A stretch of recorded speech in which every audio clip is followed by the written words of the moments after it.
ರಾಜ್ಯದಲ್ಲಿ ಎಫ್ಐಆರ್ ರಾಜಕೀಯ ತುಂಬ ಜೋರ ನಡೀತಾ ಇದೆ. ಅತ್ತ HD ಕುಮಾರಸ್ವಾಮಿ ವಿರುದ್ಧ FIR ಕೂಡ ದಾಖಲಾಗಿದೆ. ಅಮೃತಹಳ್ಳಿ ಪೊಲೀಸ್ ಠಾಣೆಯಲ್ಲಿ ಈಗಾಗಲೇ ಪ್ರಕರಣ ದಾಖಲಾಗಿದೆ. ಬೆಂಗಳೂರಿನ ಅಮೃತಹಳ್ಳಿ ಪೊಲೀಸ್ ಠಾಣೆಯಲ್ಲಿ FIR ದಾಖಲಾಗಿರುವಂಥದ್ದು.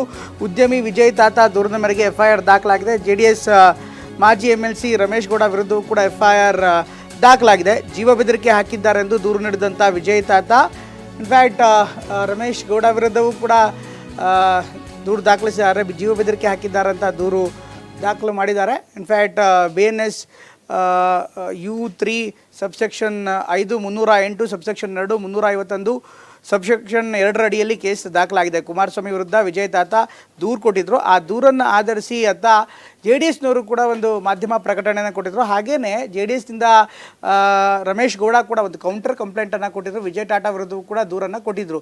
ಈಗ ಅದರ ವಿರುದ್ಧ FIR ಆಗುತ್ತಾ ಅನ್ನುವಂಥದ್ದು ಕೂಡ ಇರುವಂಥ ಪ್ರಶ್ನೆ. ಒಟ್ಟಿನಲ್ಲಿ ಇದೇ ವಿಚಾರಕ್ಕೆ ಸಂಬಂಧಪಟ್ಟಂತೆ JDS ಕೂಡ ಮಾಧ್ಯಮ ಪ್ರಕಟಣೆಯನ್ನು ಸಲ್ಲಿಸಿದ್ದು JDSಗೂ ಹಾಗೂ ವಿಜಯ್ ತಾಟಾಗೂ ಯಾವುದೇ ರೀತಿಯಂಥ ಸಂಬಂಧ ಇಲ್ಲ ಅಂತ ತಿಳಿಸ್ತಾ ಇದೆ.